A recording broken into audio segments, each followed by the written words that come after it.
क्यों जोइ साहब जहिले रक्सी खाने मेरो छोरीलाई कुट्ने पिट्ने धम्काउने अहिले फेरि छोरीको माया लाग्यो त्यही भएर छोरी लिन आउनु भएको अबदेखि यस्ता काम नगर्नु यस्ता काम मलाई ठिक लाग्दैन आइन्दादेखि ल ल ससुराबा अबदेखि तेरो छोरीलाई म पिट्दैन तर ढुक्क भन मेरो भाइ है जोइ साहब एउटा ससुराले त भनिराख्नु भएको छ यो के बोली गरेको जोइ साहब तपाईँले यो तपाईँको सोमत अरे ससुरा चुप लाग्ने यार त यार बरु तेरो छोरी कहाँ छ भन्न लास खडुस बनाइसकेको छ यार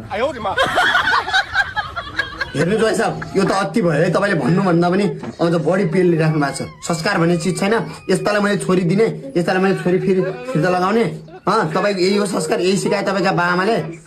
लाज नभएको के सिक बनाएको छ तपाईँलाई के लास खडुस बनाएको छ भने के हो त फेरि अरे ससुराबा ल्याङ नगर न यार त पनि यार बरु तेरो छोरी कहाँ छ बोला न 100 टङ हान्ने विचार गरिरहेको छु मैले टङ गरे